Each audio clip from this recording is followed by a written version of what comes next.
Janjimu seperti fajar pagi hari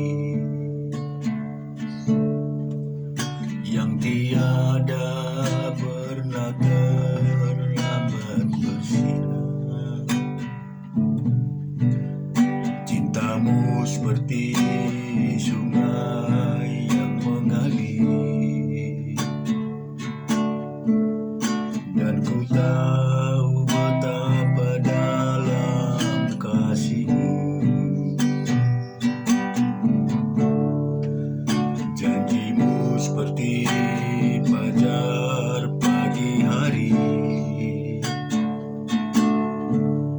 yang tiada pernah terlambat bersinar. Cintamu seperti sungai yang mengalir, dan ku tahu betapa dalam kasihmu. Ketika ku hadapi kehidupan ini,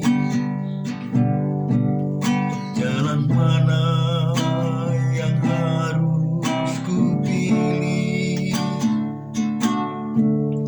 Ku tahu ku tak mampu, ku tahu ku tak sanggup.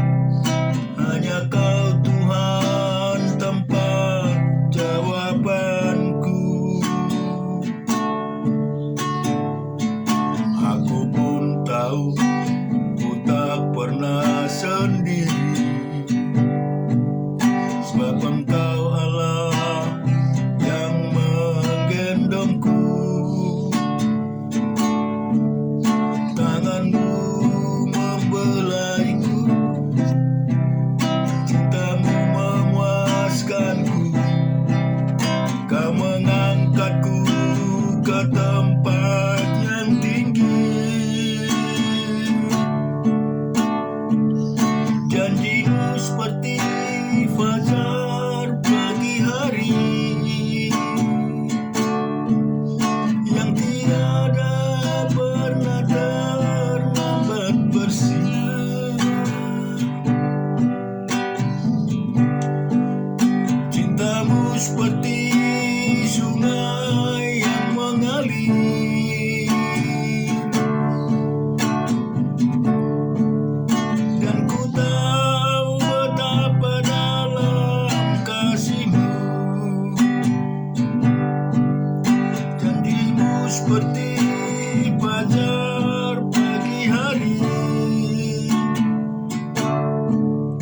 yang tiada pernah terlambat bersinar.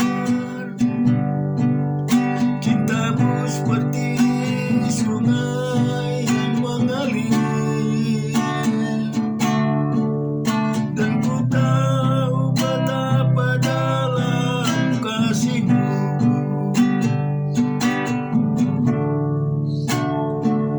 Haleluya, haleluya. Oh Roh Kudus, Engkau berkarya di hidup kami. Terima kasih Yesus, terima kasih Bapa. Oh Allah yang luar biasa, penuhi kami.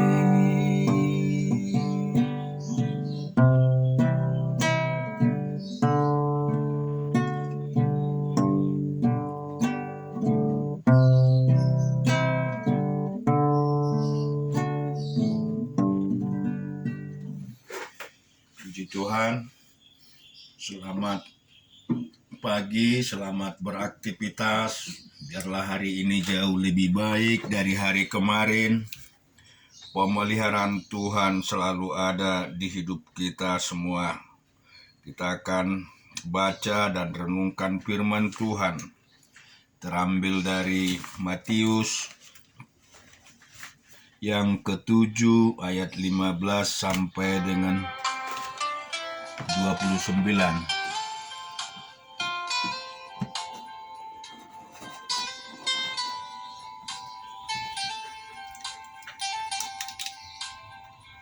Demikian firman Tuhan, waspadalah terhadap nabi-nabi palsu yang datang kepadamu dengan menyamar seperti domba, tetapi sesungguhnya mereka adalah serigala buas. Dari buahnya kamu akan mengenal mereka. Dapatkah orang memetik buah anggur dari semak duri atau buah ara dari rumput duri?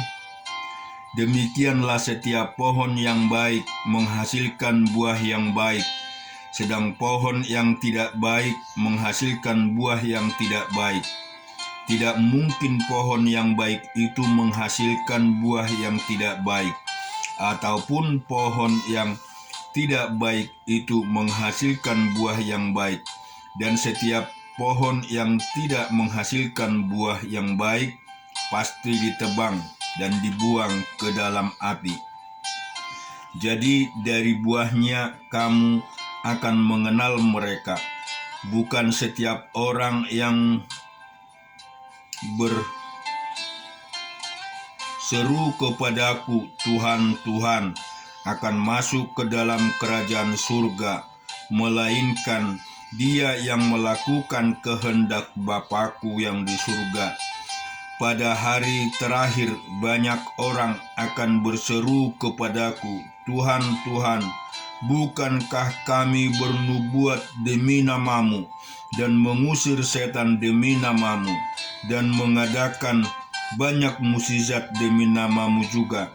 Pada waktu itulah aku akan berterus terang kepada mereka dan berkata, aku tidak pernah mengenal kamu.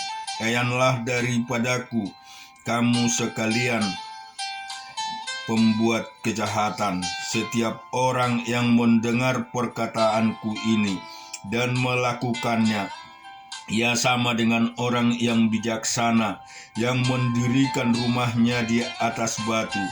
Kemudian turunlah hujan dan datanglah banjir, lalu angin melanda rumah itu, tetapi rumah itu tidak rubuh sebab didirikan di atas batu. Tetapi setiap orang yang mendengar perkataanku ini dan tidak melakukan, ia sama dengan orang yang bodoh yang mendirikan rumah di atas pasir. Kemudian turunlah hujan dan datanglah banjir, lalu angin melanda rumah itu, sehingga rubuh rumah itu dan hebatlah kerusakannya. Dan setelah Yesus mengakhiri perkataan ini, takjublah orang banyak itu dan mendengar pengajarannya, sebab ia mengajar mereka sebagai orang yang berkuasa, tidak seperti ahli-ahli Taurat mereka. Kita juga akan membaca di Ayub 12 ayat 1 sampai 25. Tetapi Ayub menjawab, memang kamulah orang-orang itu, dan bersama-sama kamu hikmat akan mati. Aku pun mempunyai pengertian sama seperti kamu. Aku tidak kalah dengan kamu. Siapa tidak tahu hal-hal serupa itu? Aku menjadi tertawaan sesamaku. Aku yang mendapat jawaban dari Allah.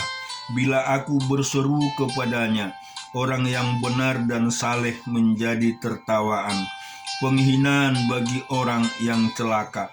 Demikianlah pendapat orang yang hidup aman, satu pukulan bagi orang yang tergelincir kakinya.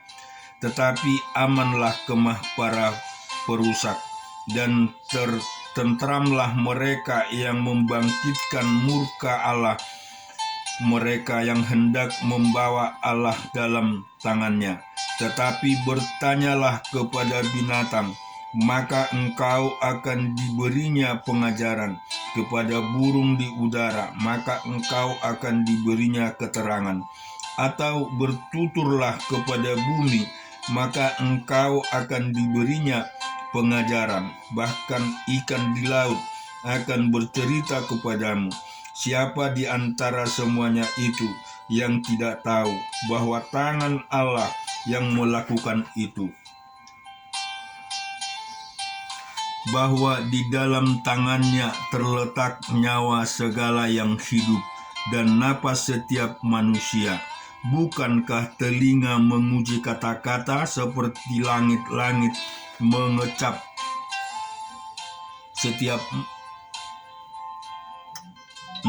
makanan? Konon hikmat ada pada orang yang tua dan pengertian pada orang yang lanjut umurnya. Tetapi pada Allah lah hikmat dan kekuatan. Dialah yang mempunyai pertimbangan dan pengertian. Bila ia membongkar, tidak ada yang dapat membangun kembali. Bila ia menangkap seseorang, tidak ada yang dapat melenyapkannya. Bila ia membendung air, keringlah semuanya. Bila ia melepaskannya mengalir, maka tanah dilandanya. Pada dialah kuasa dan kemenangan. Dialah yang menguasai baik orang yang tersesat maupun orang yang menyesatkan. Dia yang mengiring menteri dengan telanjang dan para hakim dibodohkannya. Dia membuka belenggu yang dikenakan oleh raja-raja dan mengikat pinggang mereka dengan tali pengikat. Dia yang menggiring dan menggeledah para imam dan menggulingkan yang kokoh. Dia yang membungkamkan orang-orang yang dipercaya, menjadikan para tua-tua hilang akal. Dia yang mendatangkan penghinaan kepada para pemuka dan melepaskan ikat pinggang orang kuat. Dia yang menyingkapkan rahasia kegelapan dan mendatangkan kelam pekat pada terang. Dia yang membuat bangsa-bangsa bertumbuh lalu membinasakannya, dan memperbanyak bangsa-bangsa lalu menghalau mereka. Dia menyebabkan para pemimpin dunia kehilangan akal dan membuat seperti tersesat di padang belantara yang tidak ada jalannya. Mereka meraba-raba dalam kegelapan yang tidak ada terangnya, dan ia membuat mereka berjalan terhuyung-huyung seperti orang mabuk. Kita juga akan membaca di dalam Hakim-Hakim 8 ayat 1 sampai dengan 21. Lalu berkatalah orang-orang Efraim kepada Gideon, "Apa macam perbuatanmu ini terhadap kami?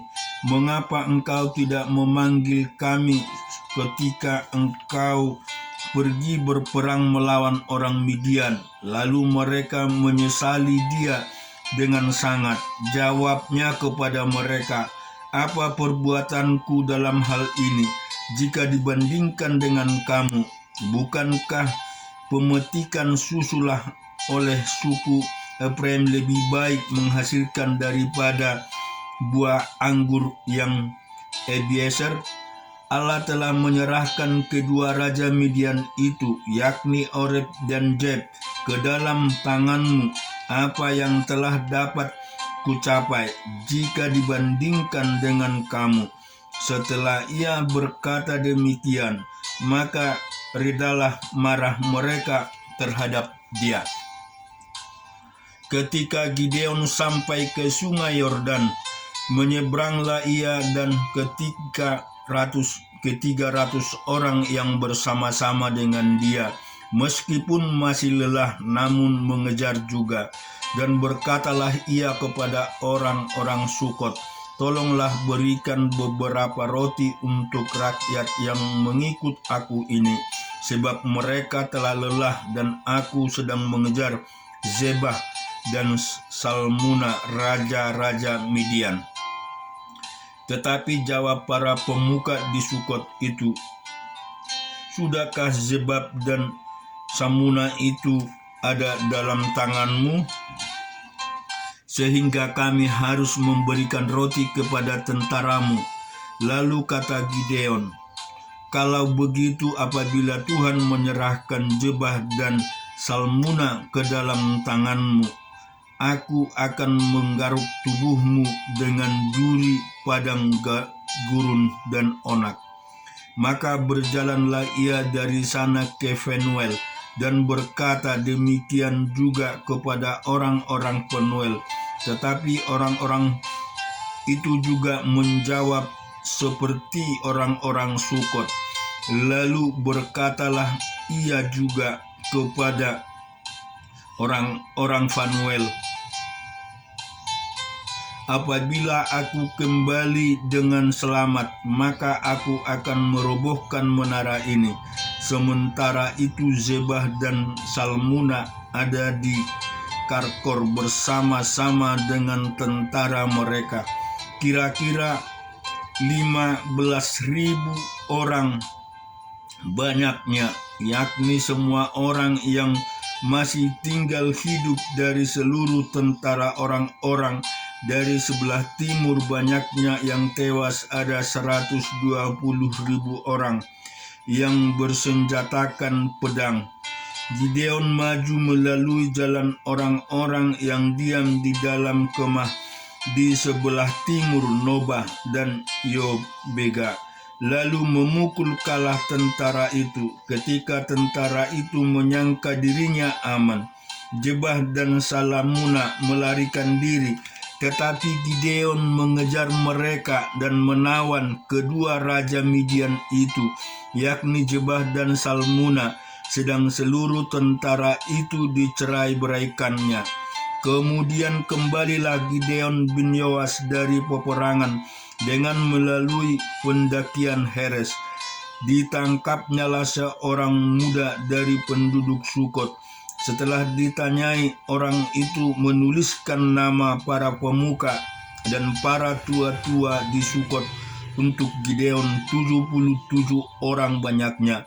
Lalu pergilah Gideon kepada para orang-orang Sukot sambil berkata, "Inilah Zebah dan Salmuna yang karena kamu telah mencela aku dengan berkata, 'Sudahkah Zebah dan Salmuna itu ada dalam tanganmu, sehingga kamu harus memberikan roti kepada orang-orangmu yang lelah itu?'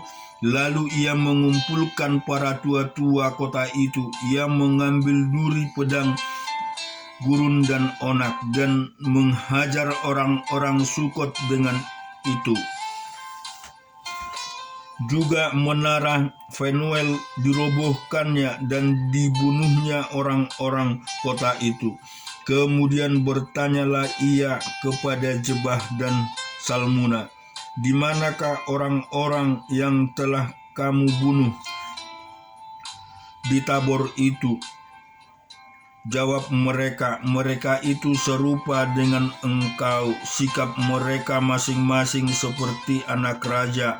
Kalau kata Gideon, "Saudara-saudaraku itu anak-anak ibuku, demi Tuhan yang hidup, seandainya kamu membiarkan mereka hidup, aku tidak akan membunuh kamu."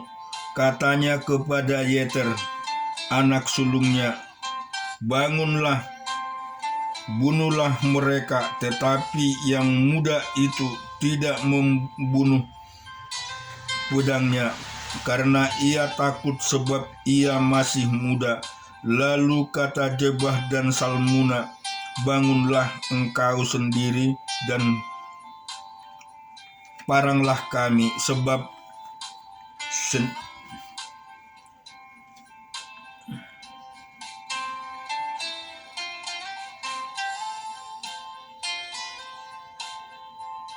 demikian pula kekuatannya." Maka bangunlah Gideon, dibunuhnya Zebah dan Salmuna, kemudian diambilnya bulan-bulanan yang ada pada leher unta mereka.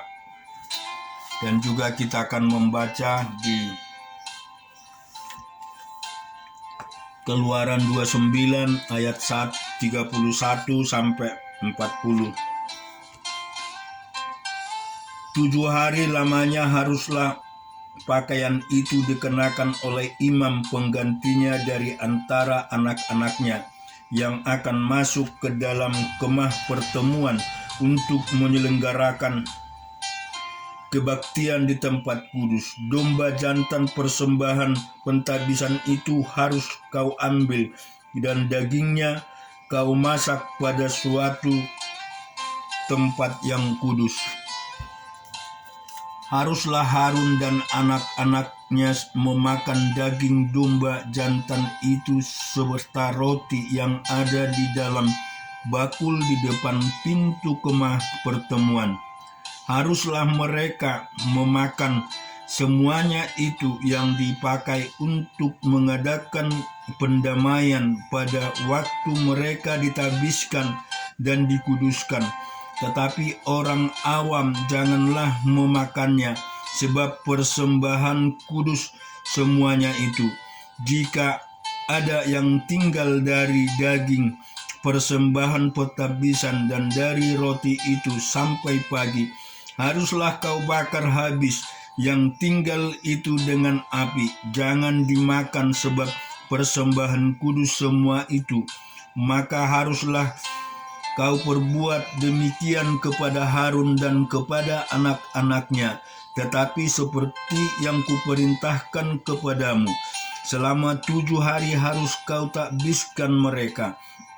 Tiap-tiap hari harus engkau mengorbankan seekor lembu jantan menjadi korban penghapusan dosa untuk mengadakan perdamaian, dan haruslah kau sucikan mezbah itu dengan mengadakan pendamaian baginya.